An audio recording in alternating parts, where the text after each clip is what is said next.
Well, hello again. Welcome to the last day of the 15th annual Transforming the Teaching and Learning Environment virtual conference. I'm Bob Hales, and I am your moderator. We're fortunate we have with us today Dr. Tori Jensen, an instructor at the University of Alabama's Early College. He teaches a college readiness course for all incoming dual enrollment students, and continuing to pursue research in connection to her dissertation about college readiness and tracing the connection between class size and student experience. That, I bet, has some interesting results. We also have with us Stephanie Buckner, taught the Alabama Early College 200 college readiness course, and taught it for 8 years at University of Alabama. What else? She's scripted videos, screencast tutorials, animated content, and online interactives. Alan, you love to explore ways to humanize online education. Well, that sounds like fun too. So their session is Dream It and Do It, Transforming Traditional Course Content into Playful, Powerful Cartoons. So Tori and Stephanie, all yours. All right, wonderful. I'll go ahead and share the screen, Tori, here. Let's see. I think it's gradually happening. There we go. Okay, there we go. Oh, yeah, it lost presenter mode for some reason. Oh, okay. Let's see. Let me stop. There you go. Perfect. Is it working? Yep, that's great. Okay. All right. So yeah, I'll go ahead and kick us off. So I'll start off this session and then I'll turn it over to Stephanie a little bit later and she'll kind of close it out. But yeah, welcome. So happy to be here. Thank you guys for attending.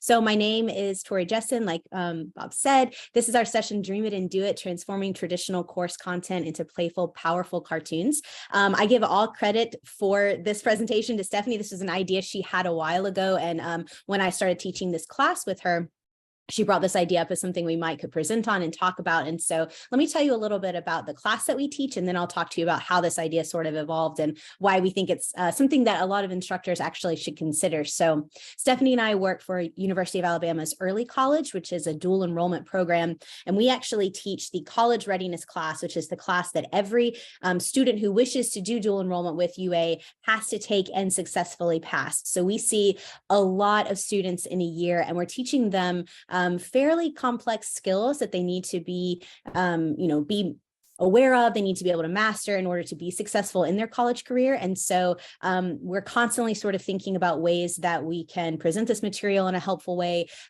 things of that nature. And so one of the things that we do every 3 years or so is we do sort of a course revision where we look at the class and we ask ourselves, is this content good? Is this content meaningful? What are things we can improve? What are things we can do better? What are things that are working? And so the idea from this, and again, I'm totally telling a story that Stephanie experienced, but it's great. And so I'm going to set it up this way. And so one of the things that Stephanie did was have our peer coaches, which are current University of Alabama students, go through the class and sort of give her, these are the things that we think are working and these are the things that aren't. And one of the things that she was surprised about, and then, I subsequently am surprised about as well, is that the cartoons that we use in the class, these very short animated clips that explain a variety of topics, are things that the students never comment on in terms of this needs to be changed. So they'll comment on a lot of other things that they think are sort of outdated or maybe clunky or too wordy, or they wish were more interactive.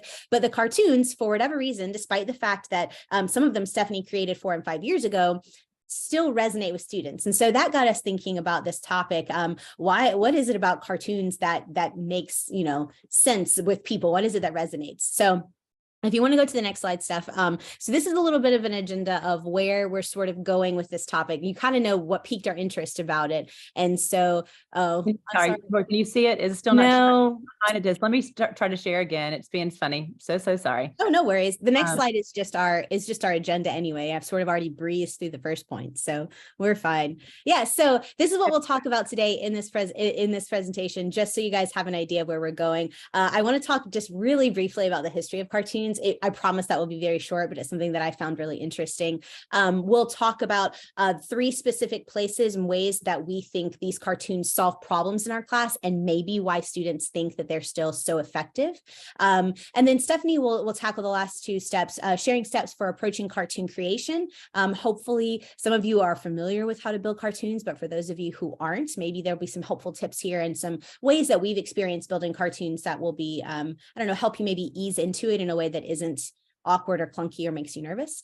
And then at the end, we'll discuss potential platforms, problems, and possibilities. And you'll notice that the theme for today is overall kind of playful, because that is kind of one of the things that, you know, it fits really well with the topic and thinking about cartoons, but it's also just, it's a place and space in our online teaching to be a little bit more fun and to be a little bit more interactive. And so we wanted to take advantage of that.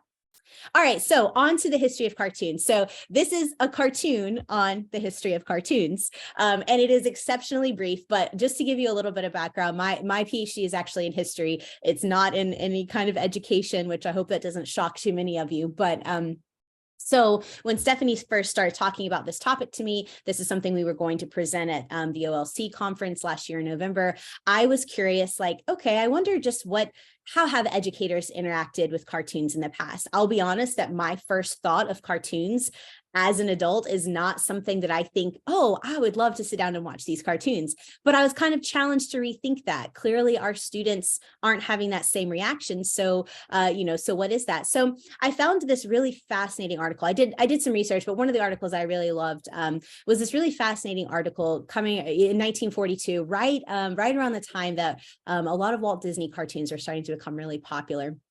And so it's written by a woman named Florence Brumbaugh, and she's writing in New York at the time. She's an early elementary educator, and she's kind of pushing back against this idea. You can see in the first box that a lot of educators at the time were very anti this sort of like new Walt Disney animation cartoon idea, because they're saying these are silly, these are frivolous, they don't belong in the classroom. Our students are not going to benefit from this.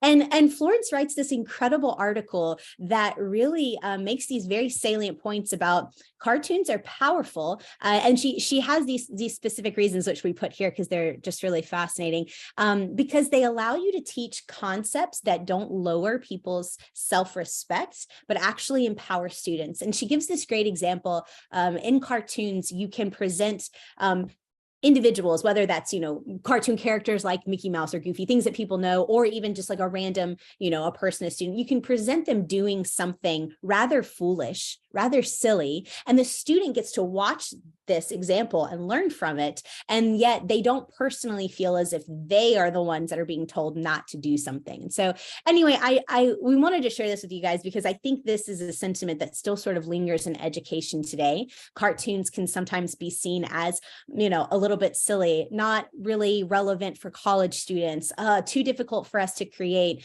But the idea is that there is something there that we need to think about. It does convey information in a way that students are finding really meaningful.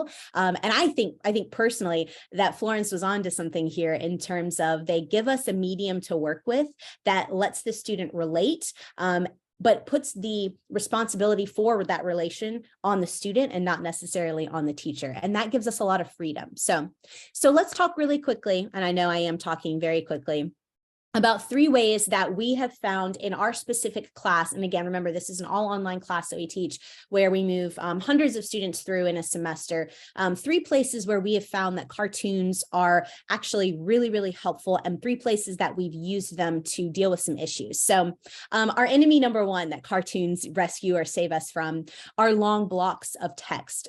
So in our online courses, we have a college research paper at the very end. So this is the example, one of the places we use it and we tackle this problem.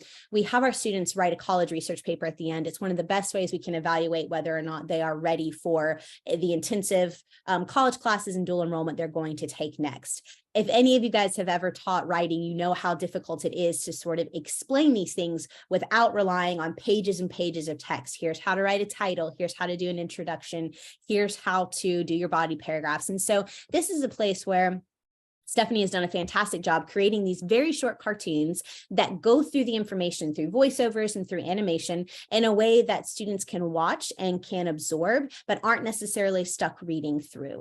Writing is one of the most difficult things, in my opinion, to teach students. And these are places where when you break it up into these smaller chunks, and again, you use these sort of slightly playful, slightly happier, upbeat little cartoon clips, it helps students get this information in a way that is not quite so overbearing. And then when you pair that with what we've also done in the class, all of that written information is still there. We still have the written transcripts of the cartoons. We still have the written material on here is how to write an introduction. So you're kind of giving students both in one, but you're giving one and information in a way that is just a lot more digestible for students. So our next enemy, complex concepts. For us, one of the other things we teach in our class, we teach this note-taking method. Probably many of you are at least aware of this, or maybe you teach it yourself, the PQ4R method. One of the things we're tasked with doing is getting our students, like I said, ready for their dual enrollment classes and teaching them how to read academic texts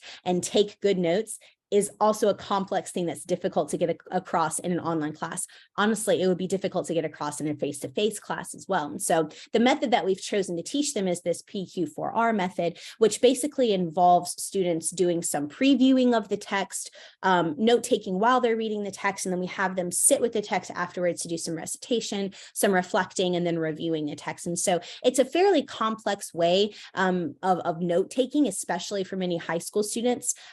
So one of the ways, again, that we deal with this concept is by using a cartoon. So these concepts can be intimidating to students. It can be confusing. They're not used to reading academic texts, and they're not used to being asked to take notes in a detailed way, as we're doing here. And so animation, as Stephanie perfectly words here, and animation can demystify and make this more approachable. It actually, we let our students watch an animated character walk through these steps, and it's a little bit easier for them to understand, okay, here's what I need to do. These steps aren't quite as, odd to understand as I thought. When they first hear the term PQ4R, it sounds a little intimidating. It's just, I didn't think I was taking chemistry, like what am I supposed to be doing here? And so using a cartoon to sort of explain that this method is actually fairly straightforward. It's fairly logical, and it gives them a chance to interact with the material, again, in a way that's a little more approachable, a little bit more playful, and not necessarily so complex and so possibly convoluted. All right, our last problem, a place that we found really, really helpful when it comes to cartoons in our class, is when it comes to boring or awkward topics.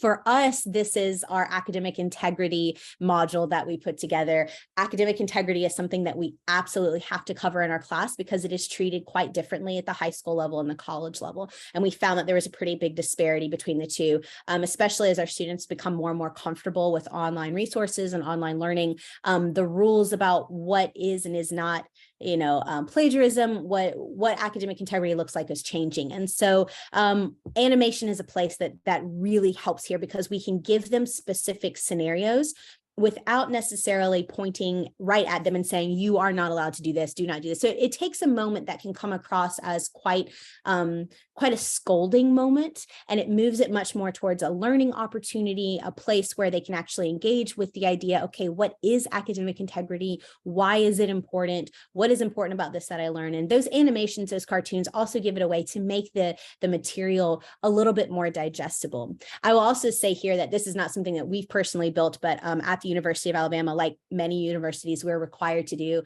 Title IX training. We're required to do professional development on our end. And we have seen this increasingly becoming more popular to tackle some of these more difficult subjects using short animations or interactives. And I think this is really fascinating because I think this goes right back to Florence's point that there's something about animation and cartoon that actually resonates with people regardless of age. It's a medium that is just really effective, and we shouldn't be quite so easy to dismiss it as educators. And so for Stephanie and myself, I think that's very validating to know, okay, this is something we're using in our class to tackle these boring or awkward or kind of difficult to talk about topics like academic integrity, plagiarizing, cheating, things of that nature.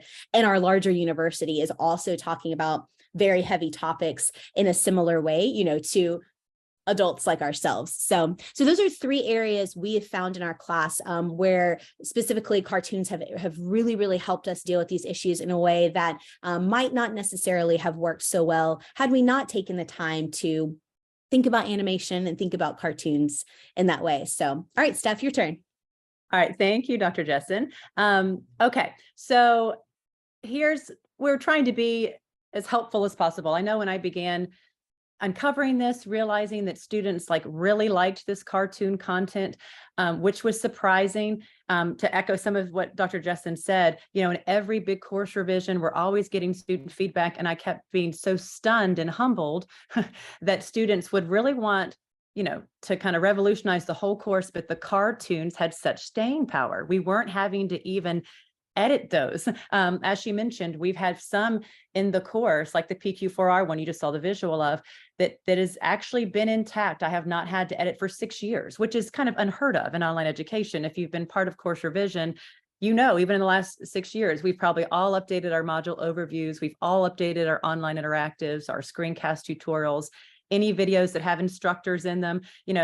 Our students would say, oh yeah, make that shorter, or oh, change that up. But they love the cartoons. So again, as we begin talking about steps for building them, it can seem very overwhelming, but I wanted us all to feel somewhat empowered, because if you put the time on the front end of building the cartoon well, it can last a while for you. So while you're having to revamp and rework and change assignment instructions and change rubrics and all these other things we do on the daily, the cartoons, if they're built well, can really function effectively for you as an online educator for a long time. So that's what's exciting. So even though it seems overwhelming, and trust me, I'm just like perhaps many of you all are, I didn't get any official training on this. It was really kind of, I just saw the need and kind of chased after it a little bit. We do have online or instructional designers that help us with the overall course content. But here's something, since you've all taken the time to be here, I'll tell you, I would love to see educators feel more empowered to create this themselves. As fabulous as instructional designers are, sometimes they're a little more distanced from your content, right? They haven't been working directly with your students, on a daily basis. They might not be as aware of what the course is trying to do. They can understand the big picture stuff, but you as the educator or instructor tend to have the intimate knowledge of your content. So you are, I feel like, best fit to be able to do the animation. So all that to say, if you're someone, and I guess we'll find out some more about this in a minute when we all get to talk a little bit, but if you're someone who's new to creating cartoons, based just on my messy experience, here's one way to approach it. First is to identify the specific skill and concept that you're wanting to cover in the cartoon. So it can be easy to assume, okay, I just want to add a cartoon in there to kind of add some playfulness or to entertain. But, unlike Walt Disney or, Pixar or whatever, obviously in online education, our main goal is not just merely to entertain. So what is the cartoon what substance is it going to bring? What specific skill or concept or combination of specific skills and concepts do you want to address or introduce or explore in that cartoon? Obviously, as educators, we start there with that specific learning outcome and then move forward. So I do that first. And I'll give even more examples to kind of harken back to what Dr. Jessen said. There's no one way to use a cartoon. That's what's so beautiful about it, right? So with the PQ4R, the one with the reading strategy one, we really wanted a cartoon to kind of playfully introduce the topics. They still were going to get a PDF that explains how to do it. And then they still have to apply the strategy in a template themselves later. But the purpose of that cartoon was really to playfully introduce the basic skill before they got to the more heavy duty stuff. But later on, we use those little cartoons for the writing of the paper in very practical ways. We showcase to them exactly what they're about to do in a playful way with each step of their writing process, right? So it's more of a step-by-step thing. And then later with the academic integrity module, we built those into an interactive to showcase different scenarios of academic misconduct. And then we had the interactive ask them some critical thinking questions about each scenario. So all that to say, there's so many ways you can use them, embed them in your course, and so many ways that they can attack or address those specific skills or concepts. Okay. Number 2, considering the larger context would be helpful, because one thing I've noticed as I start to try to figure out how to build a cartoon is you naturally are going to want the cartoon to do so much and accomplish so much for you. So remembering that it is just a moment within a larger story, right? The larger story of the module, the larger story of whatever objectives you're accomplishing in the course, and knowing kind of where it's going to be positioned in that course will be helpful. So if it's towards the beginning of the module, that's going to inform what the scope of that should be. If it's towards the end of the module and they've already mastered a lot of skills in that particular module in the course, and it's a final moment, then that's going to inform your scope. But I would say really knowing, I would never, in my opinion, create any animated content in isolation, not knowing where it's going to fit in the whole layout and picture of your course, because that will really help you keep that cartoon very pointed, very narrowed, very focused, so that you don't try to accomplish too much in it. Number 3, engaging students' feelings. And this is something, I mean, maybe you all in your university context talk about this a lot. In my experience, we don't tend to talk a lot about students' feelings, which makes sense. We're focused on learning objectives and things like that and rubrics. But what's so beautiful about cartoon content is I think we can intentionally and strategically engage students' feelings. And this is maybe the one space we can kind of safely do that.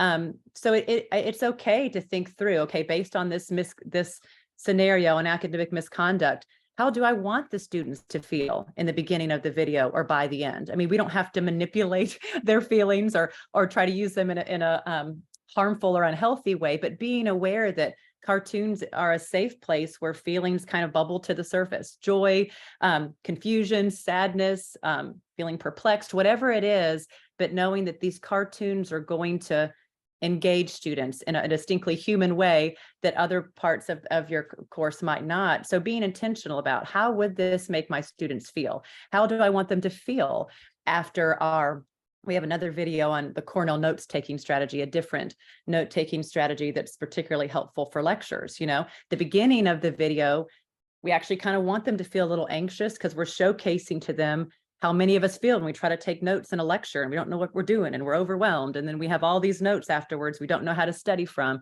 And then by the end of the video, we actually want them to feel like, oh, I don't have to feel like anxious like at the beginning, because there's this really simple strategy that was demonstrated in the video. And by the end, I can now approach lectures confidently. So being intentional about how they feel in a video, a cartoon like this, I think is helpful. Okay, almost done with the basic building steps. Number 4, explore 2 ways to tell the story. I've just noticed this based on personal experience. I will kind of have an idea. I'll go into and I'll show you some kind of what an animation tool platform looks like in a minute, but I'll go into it and I'll just kind of gravitate towards one way to do it, right? We kind of think, okay, I'm going to cover how to write an introduction paragraph for the college research paper. And you're going to naturally think there's just kind of one way to tell that story, or one way to cover that skill or topic that has a clear, distinct beginning, middle, and end. But what I've found is if you kind of push yourself past that and ask yourself, say, okay, that's one good way, and that might be the way, but could I dream up a second way to do it, and if I could, what would that look like? It'll just help you realize that there are so many ways to approach the same skill or story or scenario in a cartoon. So really challenge yourself, not just to go right towards the story that you kind of want to land on, but really asking yourself, is there a different way to tell this story? And when I say story, I know not every cartoon is going to have a perfect narrative type story, right? So our academic misconduct videos, they function more like a true story. Lauren, was really busy with his basketball season and he didn't do his paper and then he cheats and then by the end there's consequences. So that kind of follows a traditional like story arc, right? But our ones that are more skill-based, like the PQ4R, or some that are about, building body paragraphs in a paper or writing a conclusion, they don't have the typical, like, the character begins this way, then this happens, here's the climax, and then it ends this way. but they do still have some discernible beginning, middle, and end, right? As they cover that basic skill. So they begin in a way that introduces something and warms the student up to the concept. They have their big moment in the middle, and then by the end, they do something to create some closure for the student. So just wanted to indicate that, of course, they're not always going to be, you know, like Disney stories, right, that we create. Sometimes it's just kind of a playful way to embed or explore a skill, but thinking in forms of a clear beginning, middle, and end is helpful. Okay, and the final one, selecting characters and graphics. I'm hoping I can show some of this to you all in a moment in the Beyond, the animation tool builder we've used. But as you get into these platforms, there are so many options at your disposal with characters and graphics. It can feel extremely overwhelming. So I just like to think through, like, your specific students will inform that naturally for you. So you really ask yourself, like, knowing your students' background and their needs and their trends and their passions really can help you pick cartoons that will be a good fit for them. For example, you saw some of the graphics of our cartoons in the previous slides, and they're not the same characters I would probably pick if I was creating a cartoon for a upper level graduate school course, right? You know, they can still be playful, but I probably would pick kind of a different vibe or different cartoons based on my knowledge of those students who are, you know, towards the end of their academic careers and pursuing PhDs or whatever, and our high school students who are all sophomores, juniors, and seniors in high school all over the country. So just that's again another reason why I feel like the educator is the ideally positioned person to create these, because you know your students best and you know the kind of characters and graphics that will resonate with them. Okay, so that's just hopefully a helpful kind of 1, 2, 3 step process if you're approaching cartoon content for the first time. This is a little hard to see. I might navigate out of this and then navigate to the Beyond website in a minute, but just to show you what it looks like. But if you are new to knowing what platforms to use, we have traditionally used, it used to be called Go Animate. I don't know if anyone's familiar with the old Go Animate, but its new name is Beyond. But this is the site that we have been using, and I know it's kind of hard to see. I tried to show a few screenshots here, but they have different plans, as you can imagine. It is not free. However, I'll show you in a minute. There is a free trial. They don't ask for credit card information or anything, like a free 2-week trial. You can just add your email and basic email information, and they don't have any cards on file to charge you later, where you can get in there and play with all of their features. So I highly recommend doing that. But we have found that Beyond is a very user-friendly site to use. As you can see, kind of a little bit about their basic plans. The professional plan is something that our OTIDE media team has. So they have purchased the professional plan, and then all of our OTIDE department, which is like our Bama online department for the whole university, shares that one login. So our early college group doesn't necessarily have its own Beyond account. We kind of share it with our instructional designers. And so, so it's something to think about if you have a larger department or have a group or entity that might all want to use it for a variety of reasons. That's worked well for us. And I just wanted to show you one little visual of their resources area. They've got, and perhaps seems fitting, they've got lots of really helpful cartoon videos on how to use their cartoon platform. So if you're new, and again, I will be honest, when I started it was Go Animate, and they did not have a great resources page like that. I just had to kind of get in there and mess around and figure things out. But over the years, especially as they've kind of rebranded themselves, I feel like they've got some really great resources here if you're new to it, or if you're just kind of wanting to enhance your cartoons in new ways. So wanted to point that out. And I think I might even, if we've got time, navigate. Would it be helpful? And I guess y'all can use the chat feature to see the Beyond site a little bit. Would anyone like for me to pull that up? I don't know how we're doing on time. Yeah, that'd be great. Would that be okay? Okay, so bear with me as I click around here. I think, let's see. Sorry, gang, I thought I had it pulled up here, but let me pull it up. This might be it. Can y'all see that? Yeah, it looks good. Okay, good. All right, so I think we're in. Sorry, y'all know how in Zoom, the toolbar is always right where you don't need it to be as you're trying to navigate around. Okay, so this is just kind of an example. Once you start, and again, you'll see on the Beyond page, they have a real easy place to kind of start your 2-week free trial. But they kind of had, they launch you right into a place that looks like this. And they actually will kind of walk you through, like a lot of things do now, kind of a step-by-step tutorial of how to use the site. So it's a real safe place to play. But as you can see, your toolbar over here has pretty much all the different elements you would need. So it has a list of your projects, which none of us really have yet. And then different scenes. You can literally just start with a scene and play around with it and edit it and move things around as needed. You can scan the different office scenes they have here. You can search for different types of scenes that you might need. So if you needed one that's more like education or teaching, you can pull up examples of what that might look like. So as you can see, they've made it super easy to look very impressive in building these types of things. And you can select it and then start playing around with moving characters and all that kind of thing. Speaking of characters, they have lots of different ones to choose from. Again, you can use the search bar here to kind of navigate to the types of characters you're looking for, or just sift through them. Lots of different props, but based on different themes and that kind of thing. Charts and texts. They do have some free audio you can do where you kind of add the music to, you can literally find the audio file you want and then kind of drag and drop it into the video cartoon. You can also upload different images, as you can imagine. So for us, a lot of times if we're having to brand something a little bit with a script A for UA early college or something, we can upload those particular items from our strategic communications team that are a part of our branding and put our branding on it. So again, super user-friendly, but it does take some time to kind of piece together. And as you can see, because there are so many options, that's why it's really helpful to, I think when I began, I thought, well, I'll just go in there and see what's there, and then I'll have an idea of what to do. And that can be helpful, but it really helps to know kind of what you're wanting to create. So when you come in here, you kind of know where to start. But I hope that's a little bit helpful, but I'll stop sharing now, finish up the presentation, and then certainly can take any other questions we've got. But I know sometimes it just helps to see what we've been talking about. All right, let me move the video. Hold on one second, everybody. There we are. All of our pictures are right over my little arrows down here.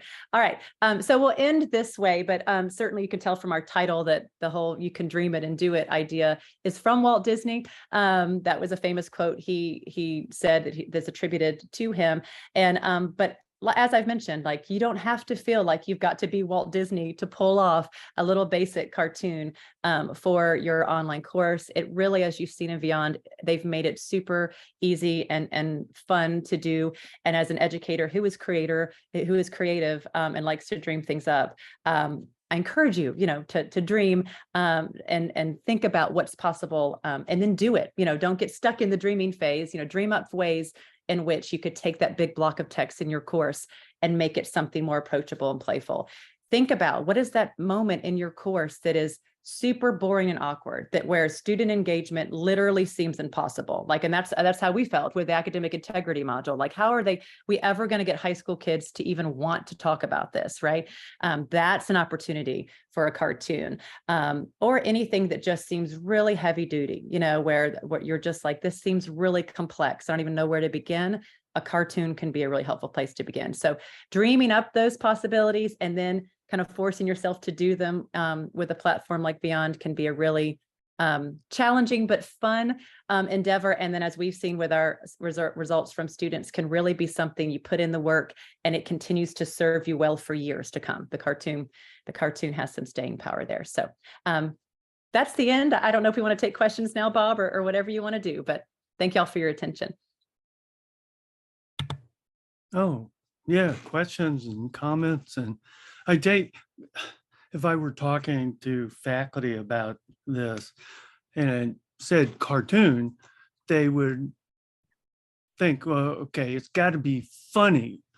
And they probably think, oh, I can just Google, what I need and go grab anything off, the internet, and that's what you mean. But It's more than that. It's more subtle than that. And it's really, I've had faculty in engineering, which can be really boring, complain about, oh, today's lesson is going to be really boring. And I'll say, dude, is a musical, something, think how you can make it engaging. And, this is it. And I've always been that you have to be, especially when you're teaching online, you have to be somewhat not educational, but either theatrical almost, because you want to give the enthusiasm and stuff. And so I actually am developing an online training for our learning management system. So when a student gets accepted, they get to go on the learning management system and actually do some things in it. So I'm revising it this year, and I'm going to add some cartoons and, kind of give them a mission, kind of like Mission Impossible, go on in, that kind of thing, because it's boring, I mean, and it's intimidating too. So, but did you find, I just because you have a broad spectrum of students, obviously from high school to graduate students, did you find like maybe the graduate students were like, yeah, or did they actually, Well, that's a great question. I probably said my example in a funny way. I actually don't currently teach graduate students. I'm just teaching the high school. I do adjunct for a university where I teach kind of upper level English courses occasionally. And I've just been aware that like, oh, I probably would not have done that cartoon the exact same way as I would in my level 300 detective fiction course. I might have approached it a little bit differently. And Tori could speak to this too, but I don't know. I mean, it's funny, in the other upper level classes I've taught, it's been an adjunct role. So I haven't had a lot of opportunities to kind of go in and kind of completely revolutionize the course content or anything. But I don't know if any of y'all have experience with graduate level approach to cartoons or how they might feel, but. No, I mean, I was going to say my only experience with, I have yet to teach a graduate level course as well. My experience has just been recently being one. So, and I actually think it's something that a lot of graduate students would enjoy being able to do, simply because it's a little bit of a break from the typical, okay, you're going to read a book this week, you're going to write on it this week, you're going to discuss, and then you're building towards your final paper. I actually think doing something of that nature would be a welcome shift in how we're thinking about concepts, to do something visual, to think about something visual. I think you would just need to have an honest conversation beforehand of with your graduate students of like, this is the purpose of doing this. This isn't because we are trying to like infantile and make you guys seem like your children or anything of that nature. Yeah. Yeah, exactly. So I use a lot with Pexels, Pixabay, because I contribute content there, video, things like that, photography. There is something like, TED Ed does something where they have all sorts of video based. Is there something that's specifically like TED Ed for animations? I mean, if you spend all the time creating something that's very content heavy, or there's got to be other people who want the same thing. So is there something like, I've used TED Ed myself in the past. Yeah. Concepts. That's a good question. For cartoon content specifically, I'm writing that down. I don't know of one. Do you? Okay, the 5 of us here, this is it, Yeah. This is it. Yeah. I realize, but it's a great point. I'm on TED Ed right now, just looking at some of the stuff that they have up there. The subjects are all over the place. Like they have videos here, a brief history of religion and art. Is the Illuminati real? Celtic Druid. I typed in the word religious and typed in the word writing, and you get a bunch of other things too. But I guess it looks like a place where people could contribute.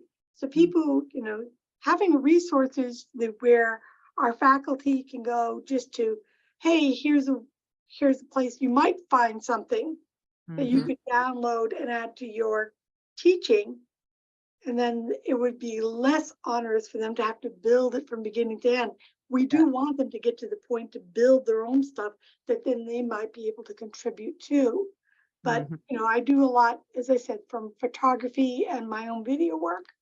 I Mhm. contribute to both Pixabay and Pexels, but that's really designed for, you know, video and graphics. Yes. But in terms of animation, I was just looking, I don't know if there's another place that aggregates like TED Ed, but TED Ed does specifically for education. I Mhm. don't know if they have like deeper meaning in literature, the power of introduction. I put in something like exclamation points. Well, it's an interesting point because I think that it's, you know, in my role at UA Early College, that's what's been interesting sometimes is that, and this is not maybe true for everyone's faculty position, but for mine, because we were operating in such a weird space where it was high school students, we don't necessarily understand their prior knowledge, you know, they're from all over the place. We've got, and our course is very unique and it's like just a 5-week, 2-credit-hour course. So it's like this jam-packed course of where we have to make sure they've got a real good, solid academic foundation for their next classes. I would look various places for the type of content I needed. And we do kind of direct them to a few YouTube videos and things we didn't create, but I was often having to work. I was often identifying, okay, what my specific students need doesn't exist. I'm going to have to create it, you know, but I know that I had the time and luxury to do that. Not every instructor or faculty does. So to your point, it would be wonderful because that might be the way that instructors who are feeling like some in the early cartoon we showed that are like, cartoons, like that's so silly. My content is way too important to be transferred into a cartoon. Or you Right. can't, you know, to have, it would be it's going to be a really hard sell to get them to build one. It might be helpful for them to kind of see some that have already been built very well, have them flirt with the idea of embedding them in their course. And then once they see it's helpful, then they might be sold on, okay, like you were just mentioning some of those like very intense topics, you know, that those intense topics actually can be, you know, approached with a cartoon and it doesn't necessarily have to water down the content or Mhm. anything like that. So I think it's a good point in working with other faculty. Like for example, Tori was as new as of the last year. If I had told her, Tori, go build a cartoon on this, you know, Oh, come yeah. right from her, literally had just defended her dissertation in history, she would have been like, Stephanie, are you kidding me? Like, but hopefully seeing them in our course and she gets, okay, now she might be more open to creating some in the future, whereas it would have been very hard for me to convince her, trust me, all this time energy will be worth it if she hadn't seen it work in the course. So you bring up a good point. Yeah. I mean, it'd be great if people would put up content in a place like TED Ed, where you feel Mhm. like there's at least some curation.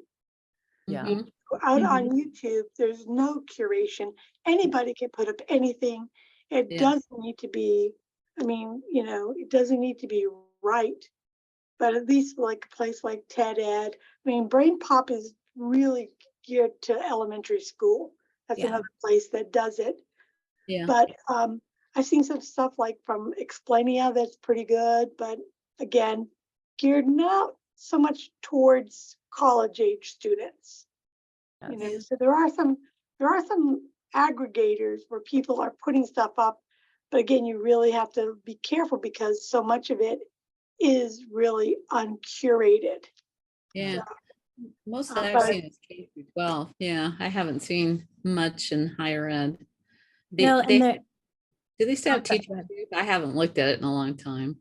Yeah. I mean, and I think maybe that's part of our goal is really to start looking at places to make, you know, as I said, I am the primary person who's responsible for large format printing at WPI. And I try to make videos and I try to make things and assets, tell people where to go to get high quality graphics that Mhm. are what is the word I'm looking for? You don't have to worry about the licensing. Right. It's on their posters, they can use a Mhm. place. Hence why Pixabay and Pexels are so good.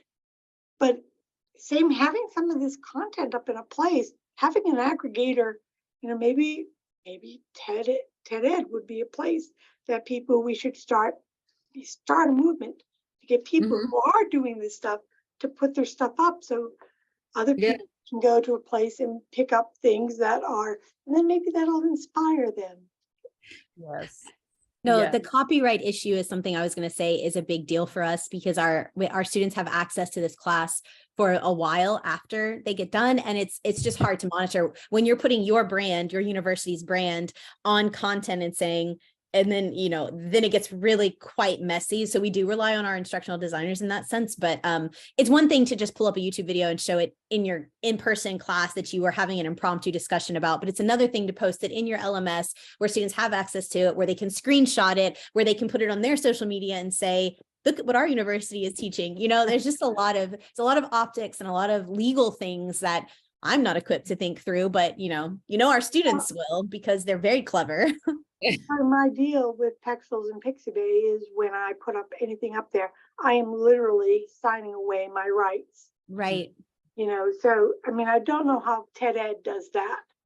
And Right. again, there's a good question about whether that, at least with TED Ed, I feel like their animations are curated for factuality and Yeah. content.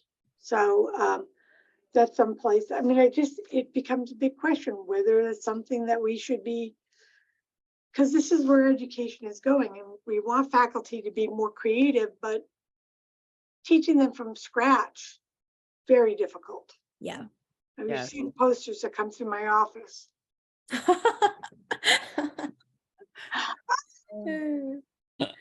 I like you said, use the word theatrical. And I think if Mhm. instructors think of performing, then it's more likely to get them to think of ways to engage with students. And while I haven't taught courses, I've done lots of presentations for faculty about how to teach online, that kind of stuff. And maybe unfortunately for them, I have a real interest in improv comedy. So I love doing that. And I try to find ways to spice up what I'm talking about. And I think they'll remember it. Even with cartoons, if you can illustrate a concept with cartoons, that visual helps the brain remember what that is, and if I have to recall it later, first thing I do, I see that visual. And then Mhm. that reminds me of the 5 components of whatever. Yes, no, this is probably the old English major in me speaking now, but there also is a lot of research on like that our human psyche is so wired towards story, like if we can encapsulate something in a story of some way, that it's like our hearts and minds hang on to it, so I feel like that's what's so when you mentioned the theatrical piece, I didn't dream you were into improv comedy, but that's fun. But I do think you're onto something where we do have to like be intentional, because especially Gen Z, and we've done a little research on Gen Z with our program, but they're so used to very dynamic YouTube influencer types, right? And so it does put a little pressure on us as faculty and instructors to know, like, how much I want what I'm doing to be full of substance, but I also have to be aware that they are very used to very dynamic influencers that can edit their videos in like really cool ways. So it's harder than ever to be that sage on the stage that's sitting there just talking at them. They come at us expecting a little bit of theatrics, because that's just the world they're in. So it is hard to But know. something as simple as changing your camera angle I work, when I do give a class or something, I'll set up 2 cameras, 2 webcams on my computer, and I'll just switch my camera angle and do the Yeah. I'll be sitting here and then I'll switch my camera, I'll go. And I've it's an never done that. That's a good idea. I know. Because It is movement, one of the things they teach you in film school is movement is Mhm. incredibly important for human beings. Are back from the days in the caves, people are wired to look for movement. Mhm. And so if you have a point that you're trying to teaching our faculty, that if you're trying to have a point that you're trying to emphasize, some type of movement is really, really helpful. I mean, even if you're just doing a talking head, 2 cameras, a quick switch from your video source inside of, I mean, most people don't know that Facebook allows you 3 separate cameras. You can have 3 cameras set up. Wow. Or you could use a tool. I don't know if you're familiar with the Mevo system. A Mevo system is a 3-camera system, and you control it on like a phone or a pad, and it actually allows you to go directly through Zoom. It has, so you could set up 3 cameras, change angles, just and your video switcher is on your phone. You have a lot of ability, but you have to buy their Mevo cameras, which are $300 a piece. So, Oh, You know, but it's you can, only 300. It's fine. yeah. well, I work with it in a lot of different, but you can do the same thing with 3 webcams Mhm. and just do the switching inside of inside of Zoom.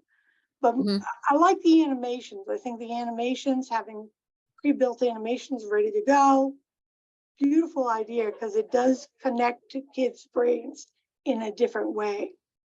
Yes. And I'm going to end with this. I kind of forgot to say this earlier. We actually kind of wrote a little something for the teaching professor online and about animations and things and the power that they have in online education. And, you know, the other aspect of this is that they invite students to learn and be delighted at the same time. And I think an online. What a radical idea. I know. Well, this is a fun story because the editors of the, and I'm not speaking negatively about them. They actually were encouraging me to take out, it was the end of my article, the word delight, because it was like, that's too high of a, like, we shouldn't expect. And I actually, I joked with my colleague. I was like, I never dreamed I'd have to fight for the word delight in education, but I did. That's the one thing I said, I'll change anything else, but no, the delight is strategic there. The delight is intentional. That I'm wanting them to realize that higher ed and learning, you don't have to sever that from delight. The delight can be, it can all happen at the same time. So I think that's kind of what we're all wrestling with, is like, there is a place for delight and playfulness, and you don't have to lose substance and credibility out of that, you know. And delight encourages epiphany moments for students. Mhm. Yes. Where Yeah. it's like, oh, wow. Yeah. Like That We're comes out out. of time though. Yes. It's not delightful, I'm sorry to say. Mhm. But, you know, I'm thinking about how would I like my students to be when they walk out of class? Do I want them trying to shake off the drowsiness, or do I want them to walk out energized and talking about what just happened in class? You know, I know what I would prefer. So, you know, you start this, you do it the first time. Yeah, it could look kind of big, but you dip your toe in it and you build on it, and eventually it's piece of cake. Oh, but we I gotta have to- go. Well, I'd have to say just one comment. I said, when I was taking upper level stats, I would have loved to learn it from Stats Man rather than today we're going to talk about stats. True. Yeah. We'll make a